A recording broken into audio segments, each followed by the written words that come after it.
The grand hall shimmered under crystal chandeliers, the soft echo of laughter and clinking glasses drifting through the air.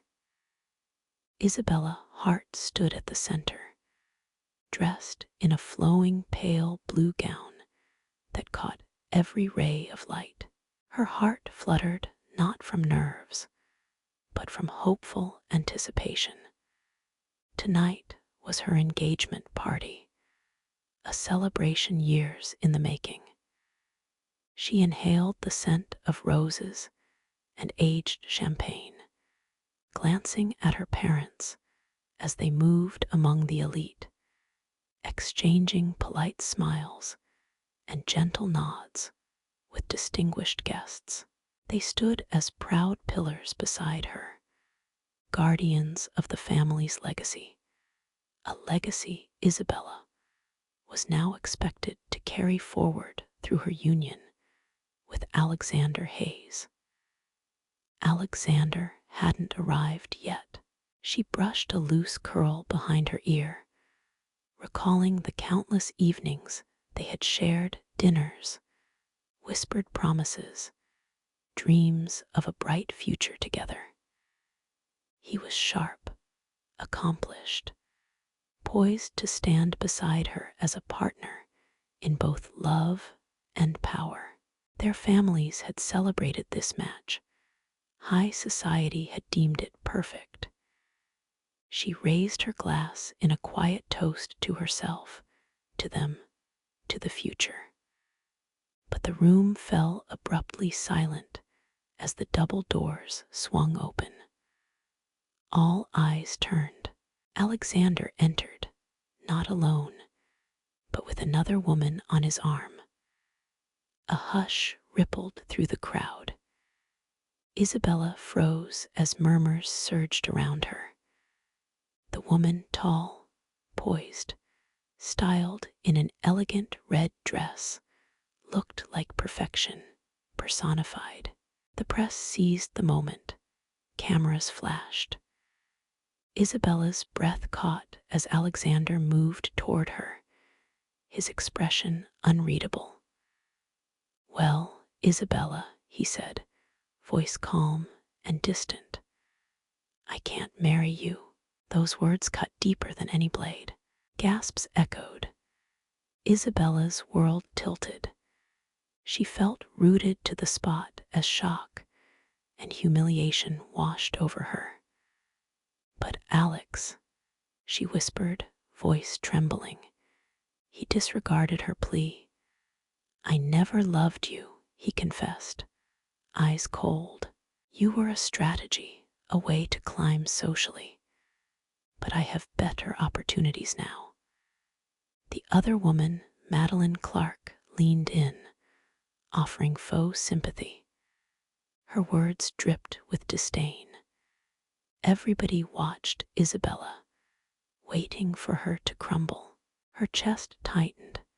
Every beat felt like glass splintering. She searched her family's faces, especially her mother's, but saw only disdain. "You have humiliated us," her mother hissed. "If you can't secure a powerful match, you cease to be worthy of this family." Those words seared hotter than scorn. Isabella stumbled back under their weight.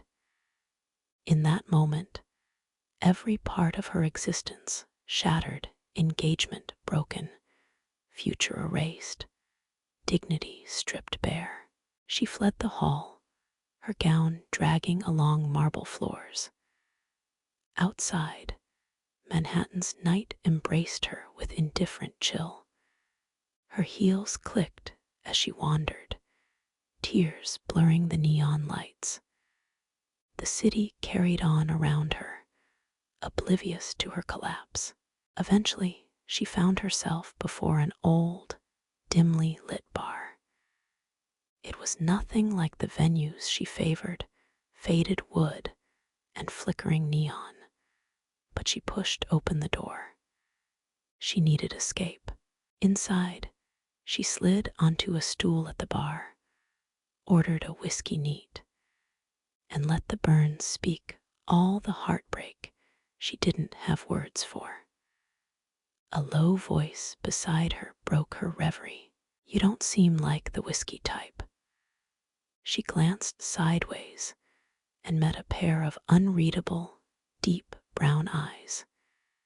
He wore a simple dark jacket and t-shirt, nothing like the polished men in her old world, but something about him felt solid. Curious, she told him everything: Alexander's betrayal, her family's abandonment. She spoke into the amber glass, words tumbling without restraint. He listened without judgment. When she finished, he leaned forward and said softly, "If you need a husband, I'm right here." She laughed at first, bitter and incredulous. But beneath the jest, something stirs, something she hasn't felt in a long time: hope. With a mock toast, she accepted. The rest of the night blurred. Morning light filtered through cheap blinds, casting stripes across a worn couch. Isabella woke with a jolt, her head pounding, her heart racing. The silk sheets of her penthouse were gone. In their place, scratchy linen, the scent of black coffee, and something else, something foreign. Her eyes drifted to the ring on her finger. Silver, thin, unreal. Then came the voice. "Morning, wife." She turned slowly. There he was, the stranger from the bar. His name was Adrian. Shirtless, tousled hair, coffee in hand, and that same unshakable calm. Her stomach dropped. "Tell me this is a dream." Adrian shrugged. "We got married. You said, why not?" I said, sure. She groaned, covering her face. "This is insane." He placed breakfast on the small table: eggs, toast, 2 chipped plates. Eat first, existential crisis later. The next few days felt like a fever dream. The apartment was small, cluttered, nothing like what she knew. She had no access to her family's wealth, no staff, no marble countertops, just Adrian and a life she didn't recognize. And yet, there was peace. He teased her when she burned toast, caught her when she tripped on a loose floorboard. He never mocked her ignorance of simple things like budgeting. When she tried to buy a $12 bottle of water, he replaced it with a $1 one, smirking. "You're not heart royalty anymore, princess. Welcome to reality." It should have hurt. Instead, it felt freeing. No more expectations, no more whispers. Just the rawness of survival and the warmth of someone who didn't expect her to be perfect. Still, Adrian remained an enigma. He was kind, grounded, and far too comfortable in his own skin. Yet little signs whispered that there was more to him. One evening, he brought home a bottle of red wine. Isabella teased him, assuming he knew nothing of it.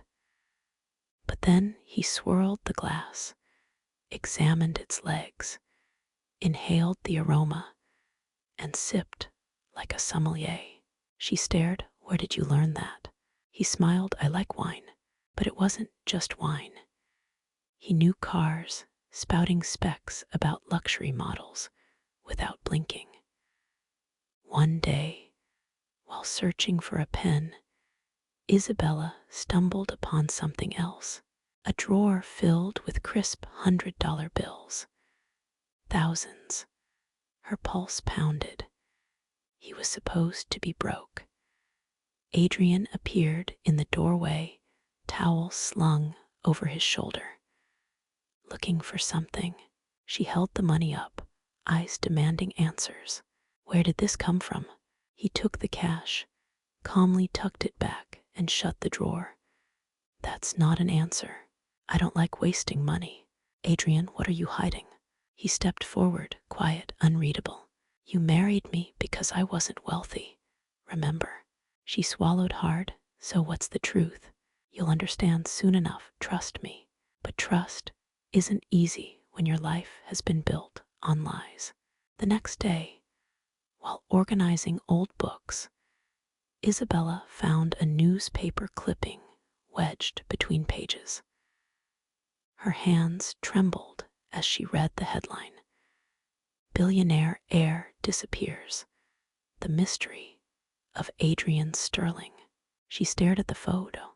It was him. Different suit, different setting, same piercing eyes. Adrian Sterling. Not some regular man. A missing billionaire. Her stomach dropped. That weekend, at the farmer's market, the illusion of peace shattered. As she reached for strawberries, a mocking voice called out, Well, well, look who it is. She turned to see Alexander, her ex-fiancé, and Madeline, dressed like she'd walked off a runway. Alexander sneered. Didn't recognize you without the diamonds, Isabella. This must be the new husband. How quaint. Adrian said nothing, but Isabella saw his fingers tighten slightly. Alexander chuckled. You used to be someone. Now look at you. Isabella's rage boiled. At least he loves me. Alexander's smirk wavered, just for a second. Love doesn't pay the bills. Madeline scoffed. What does your husband even have? Adrian finally spoke, voice low and calm. Enough. His gaze never flinched. It wasn't arrogance. It was power. Alexander's confidence faltered. Something unspoken hung in the air, like a storm waiting to break. That night, Isabella confronted Adrian. She held up the newspaper. You're Adrian Sterling, the billionaire heir who vanished. He didn't deny it. I didn't want a life where I was a bank account. I needed to disappear, to see who I was without the name, without the noise. She was stunned. Why didn't you tell me? Because I needed to know if someone could love me without the Sterling name. She didn't know whether to scream or cry, but in her heart, she knew. She hadn't fallen in love with a billionaire. She'd fallen in love with the man who held her when she broke down, who made her laugh in her worst moments. The man who never asked her to be anyone but herself. I never meant to hurt you, Adrian said quietly. But now that you know, do you still love me? She looked into his eyes and whispered, yes. The rooftop was bathed in a soft golden glow.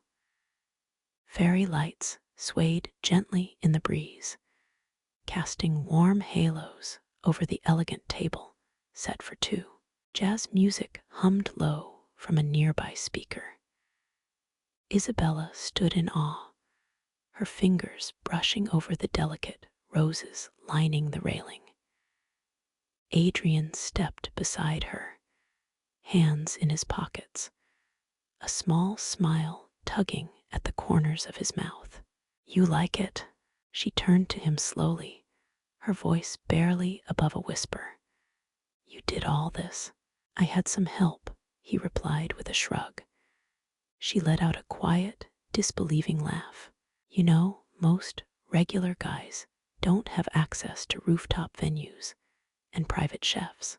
He raised an eyebrow, the corners of his mouth curving in amusement. Guilty as charged, the evening unfolded like a dream.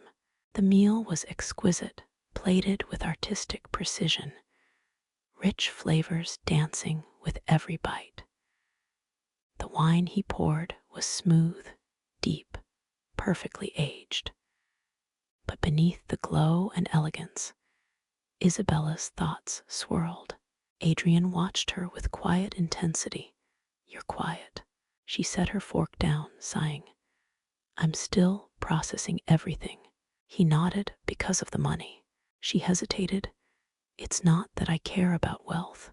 It's just your world. It's so different from mine, from what I thought I knew. What if I don't belong in it?" Adrian leaned forward, eyes steady. "You think I care about that?"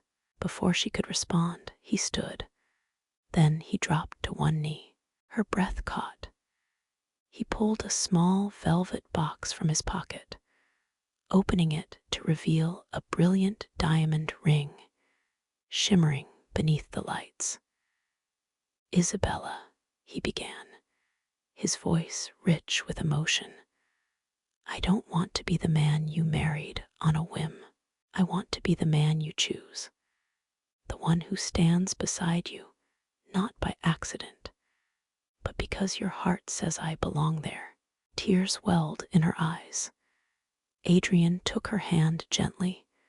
"Forget the money, forget the name. I'm just Adrian, and I want to build a life with you because I love you." She nodded, unable to speak, her heart pounding. "Yes," she whispered. He slid the ring onto her finger and pulled her into his arms. She wasn't lost anymore.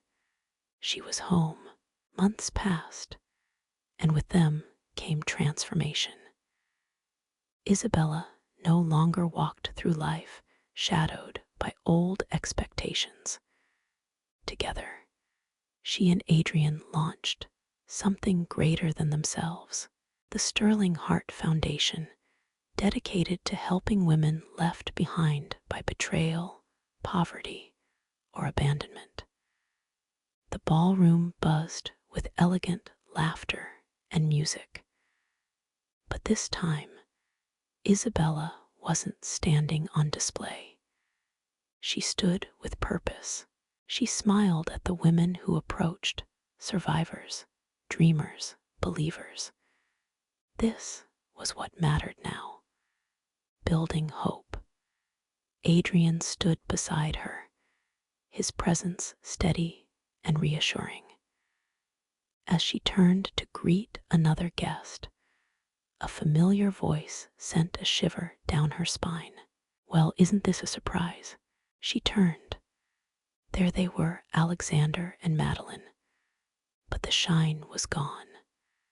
Alexander's once perfect suit now bore subtle wrinkles, and Madeline clung to his arm with a tight, uneasy expression. Alexander forced a smile. "You've moved up in the world." Madeline added with a scoff, "Enjoy it while it lasts." Isabella tilted her head, unfazed. "I heard about your father's company, Madeline." "Tough luck." Adrian stepped in, voice calm but unmistakably firm. "Business can be unpredictable. One wrong move, and everything unravels." Alexander's jaw tightened. Madeline looked away. Isabella smiled and took Adrian's hand. "You know, I should thank you, Alexander." He frowned. "For what?" "For walking out on me that night," she said clearly. "Because if you hadn't, I would have never found the best decision of my life."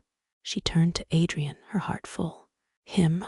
There was no comeback, just silence. Madeline tugged Alexander's arm, and they vanished into the crowd. Isabella exhaled, laughing softly. "Poetic justice, don't you think?" Adrian smirked. "I prefer to call it karma." But their greatest joy was yet to come. On a private beach, waves lapping at the shore, Isabella sat under a sun umbrella, watching their twins, Leo and Lyanna, run toward the water, shrieking with laughter. Adrian chased after them, his face lit with joy. She watched them, heart swelling, Once she had lost everything. Now she had a family, a home, a purpose. Adrian jogged back, children wrapped around his legs. He knelt beside her, brushing a kiss to her forehead. "Happy?" he asked softly. She reached for his hand, her voice full. "More than I ever thought possible." And as the sun dipped below the horizon, painting the sky with gold and rose, Isabella whispered what her heart had always known. "You were the best decision I ever made." Autumn arrived with a breath of gold. The city, once blistering and alive, now shimmered under falling leaves and softer skies. Isabella stood at the window of their townhouse, modest but warm, watching the trees shift with the season. It had been nearly a year since the night everything changed.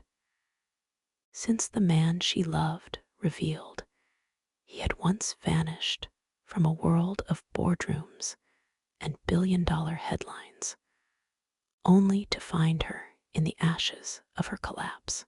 And yet, despite the truth being out, the world had responded not with scandal, but with curiosity. Rumors swirled around Adrian's reappearance, but he offered no press interviews, no explanations, only continued quiet work through their foundation. Isabella had become the soul of it. Each letter they received, each woman they helped, reminded her of the girl who once walked the Manhattan streets in an evening gown, heartbroken and discarded. She carried them all with her now, but there was still one door she hadn't opened: her family. Her parents had never reached out. One morning, a letter arrived, unmarked, simple, handwritten. It was from her mother. "Isabella, if you're reading this, then you've made a life. You've become something despite what we did. And for that, I am proud. It may not excuse the pain we caused, but please know I was scared. Scared of losing status, scared of shame. And in that fear, I lost you. Come see me if your heart allows it." She folded the letter slowly, her breath caught. She hadn't realized how much she had longed for those words. The estate hadn't changed. Marble stairs, high ceilings, air thick with preservation and pride. Her mother met her in the garden. The same place she had once whispered cruel words now seemed filled with a fragile silence. "You came," her mother said, voice trembling. Isabella nodded. "I wasn't sure I would. I deserved that," her mother replied. "But I've watched what you built, and I see now, maybe we were the ones who had nothing to offer." The conversation that followed wasn't perfect, but it was real. They sat beneath the falling leaves, and for the first time in years, talked as women, not as symbols of legacy or disappointment. When Isabella returned home that evening, Adrian didn't press. He simply took her hand and held her until she was ready to speak. Winter brought reflection. Their foundation expanded rapidly. Media outlets tried to uncover more about Adrian's return. One day, a journalist cornered Isabella outside a conference. "Why did he disappear?" She paused, then smiled. "He never disappeared. He just stopped pretending." Her answer went viral. Thousands of people began writing in, not just women, but men, young people, the disillusioned, the tired. People who wanted to believe that success could mean more than wealth, that love could mean more than status, that starting over didn't require shame, but courage. And so, a new mission was born. Adrian and Isabella began speaking not about wealth, not about business, but about reinvention, about healing. They traveled to schools, shelters, conferences. They spoke of failure, grief, transformation. They told the story not of a billionaire and a socialite, but of two broken hearts who had found refuge in each other. And every time Isabella told the story, she saw eyes widen, hands rise, hearts soften. She no longer hid her past. She honored it. On the night of their second wedding anniversary, Adrian surprised her again. The rooftop had returned, but this time it wasn't for dinner. It was for her. Hundreds of string lights hung like constellations. A small string quartet played softly in the corner, and in the center stood a gallery, portraits of women their foundation had helped. Stories, letters, photographs. Adrian walked her through it, hand in hand. Each frame held not just a face, but a reminder, what they had created out of pain. At the final photo, Adrian turned to her. "You once said you lost everything." She nodded. "And now?" he asked gently. "I have more than I ever imagined," she whispered. "You gave them hope, Isabella, but more than that, you gave them truth." She leaned into him, tears in her eyes. "You taught me how." He smiled. "We taught each other." That night they danced under the stars. No spotlight, no audience, just music and breath, and two people who had defied every odd. The ocean stretched endlessly ahead, its horizon painted in soft hues of peach and lavender. Isabella sat beneath a sun-dappled canopy on the deck of their private beach house. Her fingers curled gently around a warm mug of tea. The laughter of her children echoed behind her, Leo and Lyanna, twin sparks of joy, now 5 years old, and as full of questions as they were energy. Adrian approached from behind, his steps slow, quiet, his gaze focused on her more than the view. He settled beside her, pressing a kiss to her temple. "They're growing fast," he murmured. "They are," she said, voice tinged with wonder. "I still remember when I thought I would face this life alone." "You never were," Adrian replied softly. "You just hadn't found the hands meant to hold you yet." She turned toward him, their eyes meeting. She saw it there, every memory, every storm, every silent promise they'd made without needing to speak. "I've been thinking," she said, her voice low. "We built a foundation to help women. We told our story. We've changed lives." "Yes," he nodded, watching her carefully. "But what if there's more? What if we could change how the world defines value?" He tilted his head. "Tell me." She leaned forward. "What if success wasn't measured in profit, but in peace, in healing? What if we created a space where people could unlearn shame and remember who they are beneath the noise?" Adrian's eyes lit up with quiet fire. "Let's build it." And they did. Months passed. A new campus was born, part retreat, part school, part sanctuary. Not just for women, but for anyone rebuilding. No uniforms, no resumes, no pasts too messy. Only the belief that beginnings weren't just possible, they were sacred. People came from all over, some broken, some angry, some lost, all of them searching. And what they found? A place without mirrors, only windows, where they could see not what the world had told them to be, but what they had the courage to become. One late spring afternoon, as the children played under the garden's blooming archways, Isabella stood in front of a quiet group in the new sanctuary hall. She held no notes, wore no diamonds, only truth. I used to believe my value was in my last name, that love had to look a certain way, that failure was something you hid. She paused, letting the silence breathe. But then, one night, I lost everything. And in the quiet that followed, I heard the most terrifying and beautiful question of my life. What now? She looked up, and my answer was, I begin. Tears welled in eyes across the room.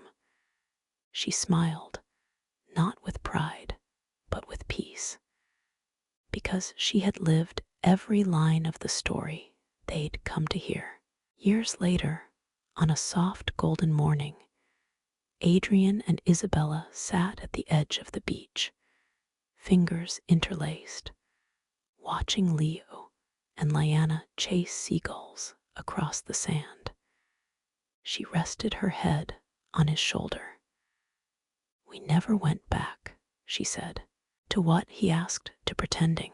He nodded slowly, and we never will. She looked out at the horizon. It still amazes me that all of this came from a night I thought would end me. He wrapped his arm around her.